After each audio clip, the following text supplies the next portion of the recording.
Hey everybody, how's it going? Welcome back to the channel. This is number 3 live here with Filipino American Creative. And it is so nice to be here because I get to tell you about something that I just did on Sunday. Last Thursday, I told you that I was going to be driving out to Los Angeles to go see a show.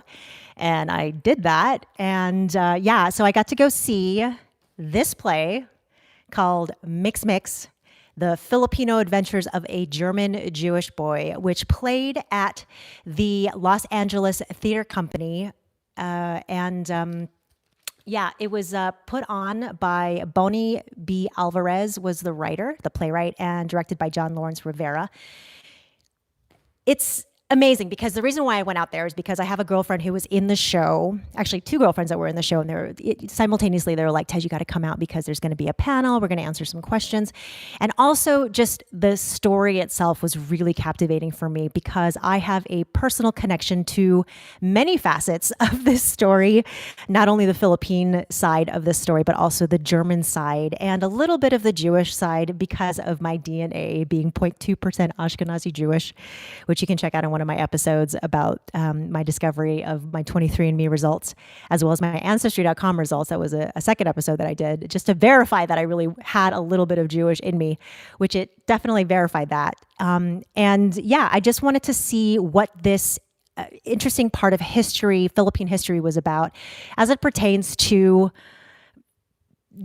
different cultures and different, histories intersecting. Because I think the last thing that people expect is that Jewish refugees would be landing in the Philippines during the Second World War to avoid Nazi persecution. And that is exactly what this story is about. It is set in the Philippines, and it is about the story of a man named Ralph Price, who actually is living. It's based on his real life experiences.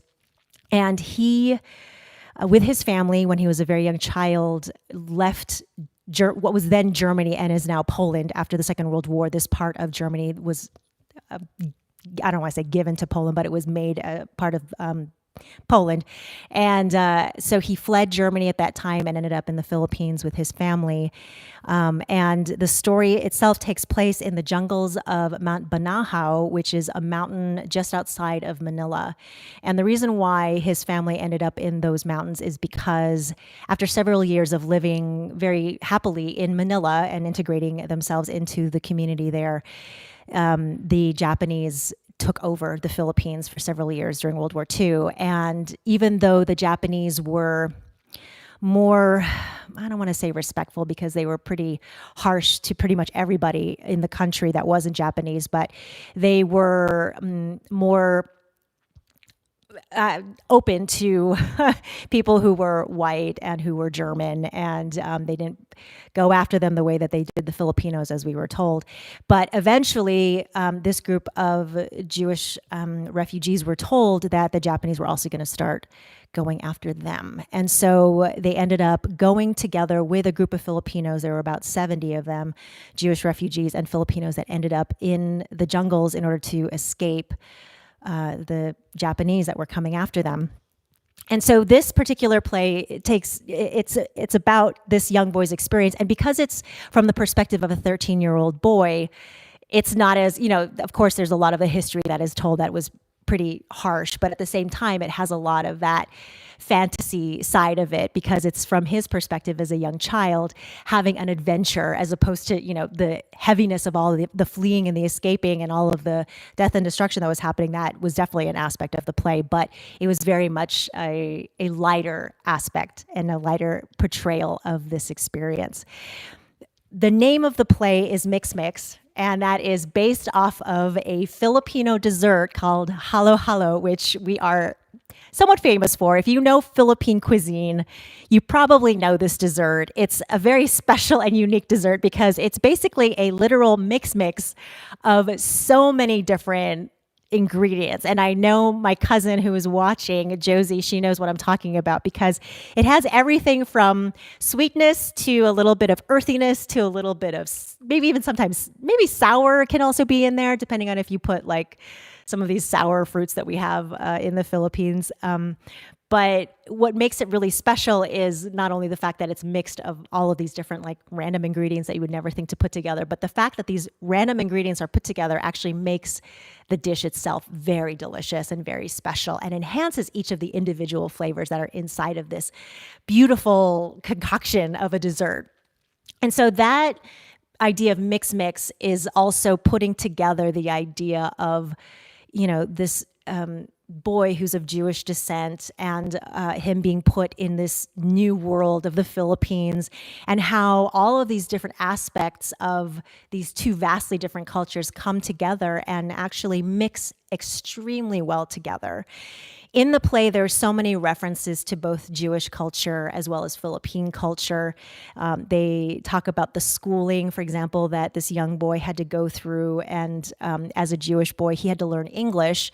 And so he ended up going to a Catholic school and learning English through that school and being taught in that school, but then also being taught the traditions of the Catholic faith as well. And so even though he retained, of course, his Jewish religion, he was exposed to and very integrated into the Catholic way of life, which is predominant through the Philippines. There's also a scene where he's 13 years old at the time of the play, and so he actually has his bar mitzvah. And this is a little bit of a deviation from what actually happened in reality, because in reality he had his bar mitzvah in Manila at a temple there, but in the play they had it take place in the jungle, in the mountains, while they were seeking refuge in nature. And so they portrayed him having his bar mitzvah in the midst of, this beautiful jungle scape. There's also like some choreographed bits that you see where they reference, for example, eskrima, which is the national martial arts of the Philippines, as well as the Igorot dances that you will see from these native tribes. And they use that to really enhance some of the scenes where movement needs to take place. Of course, you're in this like tiny little theater, and so the stage, you can only go so far, but you have to portray them like, traipsing through the mountains and traipsing through the jungles. And so they use these types of choreography based in Philippine culture to portray that, which is really cool. And of course, the reference to mix, which is the food. And so you get a lot of like the references to this dessert, to calamansi, which is one of the first things that he drinks when he first lands in the Philippines. He talks about that. And there's just all of these wonderful bringing together of the different cultures. And it's just so nice to see that beyond Here Lies Love and beyond our, participation in a musical like Miss Saigon, which is actually a Vietnamese story, but so many Filipinos, played in that. But it's nice to see that there are new productions being put up that tell different aspects of our history and our culture as Filipinos, that it's not always the same story of, for example, I see a lot of portrayals of Filipinos in like television or in movies where we're the help and where we like rise above because, we have our wits about us and we, somehow manage to get into some weird adventure or something. And, or that we're just being played as nurses, it's like this particular story. And there's nothing wrong with those stories. Absolutely nothing wrong with those stories, of course, because it is so much a part of our history and a part of who we are. But at the same time, there's so many other stories out there. Like this story of the Jewish, refugees coming to the Philippines, which most people don't know about. As I was doing research about, how people learned about this, it's like so many Filipinos even in the Philippines don't know this part of history, even though it happened like 70, 80 years ago. But I remember reading that a man who did a documentary based off of this particular time in history where the Philippines invited Jewish refugees to take refuge in the Philippines, that his wife, who was Filipino, so this particular documentary filmmaker was living in the Philippines. I forget what country he's from, but I think he's not Filipino, but he married a Filipina.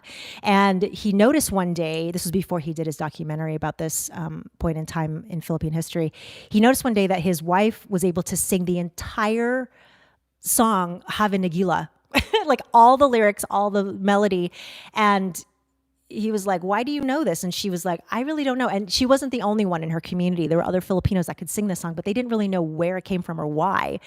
And he did some digging, and then he learned this really fascinating part in Philippine history. So it's just nice to see that these, right, isn't that great, Josie? It's like so cool to see that there are parts of our history that are now getting exposure in this really very cool way, and in a very modernized way, and in a way that makes it engaging for people today to learn about us.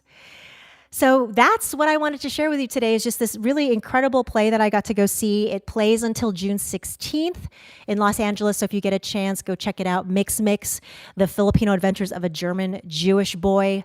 If you have any other questions about this part in history, let me know in the comments section down below, because I definitely have, there's a whole other section about the history of why refugees were welcomed into the Philippines at that particular time, because President Manuel Quezon was very adamant about having an open door policy.